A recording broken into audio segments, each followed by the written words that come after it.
Hi అండి. అందరికైతే ముందుగా happy Shivaratri. ఆ శివయ్య ఆశీస్సులు మీ మీద, మా మీద, అందరి మీద ఉండాలని కోరుకుంటూ ఈ వీడియోనైతే స్టార్ట్ చేస్తున్నా. ఇక ఈ వీడియోలో మా ఇంట్లో శివరాత్రి ఏ విధంగా జరుపుకున్నామో చూపించబోతున్నాను. ఇక మేమైతే చాలా సింపుల్గా జరుపుకున్నాము. అంటే ఎప్పుడైనా కానీ ఎవ్రీ ఇయర్ శివరాత్రి అయిపోయినాక 1 వీక్ లోపు యాలాల జాతర వెళ్తాం అన్నట్టు.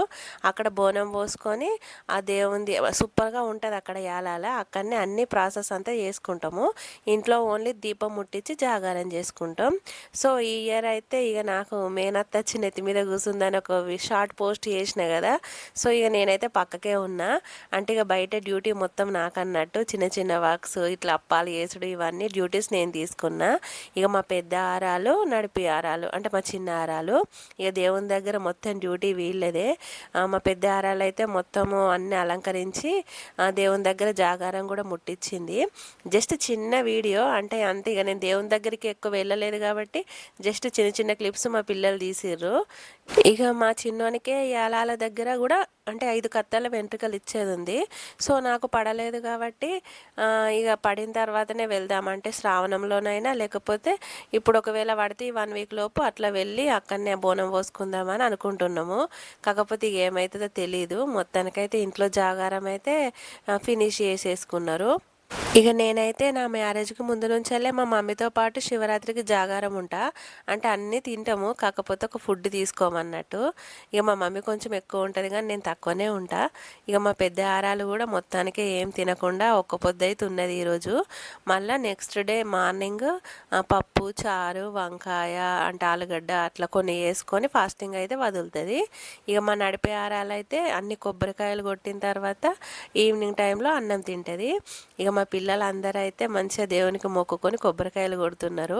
ఇక వీళ్ళకైతే 10th ఎగ్జామ్స్ ఉన్నాయి, వాటి గురించి ఎక్కువ థింక్ చేస్తున్నారు. ఇక నాకైతే మొత్తం జలుబు కూడా ఫుల్ అయింది. ఇక ఫస్ట్ నా కూతురికి అయింది, తర్వాత నాకు స్టార్ట్ అయింది, తర్వాత మా ఆయనకి, తర్వాత మా చిన్నోడికి ఇట్లా ఒక్కరి నుంచి ఒక్కరికి మొత్తం అటాక్ అయిపోయింది. ఈ సీజన్ కూడా కొంచెం వేరే ఉన్నది. జాతరలు వెళ్ళే వాళ్ళు చిన్నపిల్లలతో కొంచెం వెళ్ళకపోవడమే బెస్ట్. ఎందుకంటే అంతమందిలో ఆ డస్ట్కి వాళ్ళ ముక్కులు మొత్తం ఇక ఇంకా 5 months 6 months బేబీస్కి అయితే ఫుల్ ఇబ్బంది అవుతుంది. కొంచెం ఆలోచించుకొని అయితే వెళ్ళండి. ఇక కొబ్బరికాయలు కొట్టే దగ్గరనైతే నేను కొడతా అని వీళ్ళు ఒకరి తర్వాత ఒకరైతే మొత్తాన్ని కొడుతున్నారు. ఇక మా నడిపేరాలు కొడుకు కొడతాడు, ఆయన కొట్టి కొట్టి కొట్టి ఎంతకు పగలట్లేదు. లాస్ట్కి అత్తే ఇక ఎట్లనో పగలగొట్టిండు. ఇక అట్లా ఉంటుంది మొత్తం. ఇక నా చిన్న కూతురు కూడా కొడుతుంది ఇందులో కొబ్బరికాయ. చూడండి లాస్ట్లో ఉంటుంది, మస్తు ఫన్నీగా ఉంటుంది. ఇప్పుడే అది ఎట్లా కొడుతుందో మీరే చూడుర్రి. లాస్ట్కు ముక్కు భూమికి కూడా రాస్తుంది మొత్తం కొట్టేటప్పుడు. దానికి కొట్టనే రాదు, అయినా కొడతా అని కొబ్బరికాయని తీసుకొని కొడుతుంది, ట్రై చేస్తుంది మొత్తానికైతే.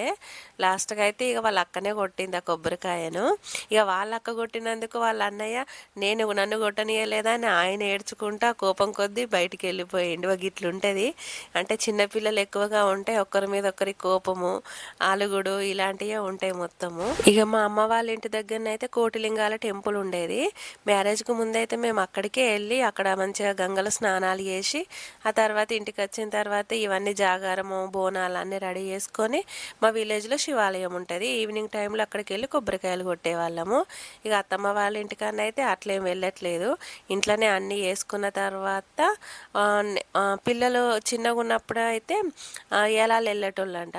కాకపోతే వీళ్ళు కొంచెం ఇక పిల్లలు ఎక్కువ అయిన తర్వాత ఇంత చిన్న పిల్లలతోనే అక్కడికి ఈ జనాల మధ్యలో వెళ్తే అంత మంచిగా ఉండదని ఈ మధ్యలో వెళ్ళట్లేదు మొత్తానికి. ఇక ఎప్పుడైనా కానీ అయిపోయిన తర్వాత ఒక 1 వీక్ లోపు అయితే వెళ్ళి బోనం పోసుకొని వస్తారు. ఇక నా బిడ్డనైతే పాపం ముక్కు భూమికి కూడా రాస్తుంది. అది వేసిన వాళ్ళ పెద్దమ్మ అన్నీ చెప్పిన కాన అది అన్నీ వినుకుంటూ అట్లా రాసింది అన్నట్టు. ఇక నెక్స్ట్ డేనైతే ఇట్లా అన్ని కూరగాయలు భోజనాలు వండుకొని ఫాస్టింగ్ అయితే వదులుతాం అన్నట్టు. ఇక మా పెద్ద ఏరాలు పెద్ద కూతురే ఈ వంటలన్నీ ప్రిపేర్ చేసింది. ఇక మేము చేసినవి ఎవరు ముట్టరు కాబట్టి ఇంత పప్పుచారు చేసింది, ఆ తర్వాత ఆలుగడ్డ వంకాయ చేసింది. ఇక మా పెద్ద ఏరాలు అయితే కొన్ని అప్పడాలు కూడా కాల్చింది. మొత్తానికైతే మా ఫాస్టింగ్ నెక్స్ట్ డేనైతే వదిలిపెట్టినాం అన్నట్టు. ఇక కొంతమంది అయితే ఉంటారు, మస్తు ఉంటారు ఫాస్టింగ్ అయితే మొత్తానికి ఏం ముట్టకుండా. ఇక నాతోనైతే అంత కాదు కానీ జస్ట్ ఇక అన్నీ తినుకుంటా, అంటే ఉప్మా, ఇంకా కందగడ్డలు, ఇంకా కొన్ని అప్పాలు, మక్కగారెలు అవి ఇవి తినుకుంటానైతే ఉన్నా. ఎందుకంటే మా చిన్నోనికి ఫీడింగ్ ఇవ్వాలి కాబట్టి. వానికి ఇవ్వకుండా కానీ నేనైతే అంత ఒక్క పొద్దు అయితే ఎన్నడూ లేను అట్లా. ఇక మా పెద్ద యారాలు మాత్రం ఉంటుంది, వాళ్ళు ఏం తినకుండా ఒక 2 days ఉండమన్నా ఉంటారు, నాతో మాత్రం కాదు. ఇక మొత్తానికైతే వీడియో చూసిన వాళ్ళు చిన్న లైక్ ఇచ్చి సబ్స్క్రైబ్ చేసుకో.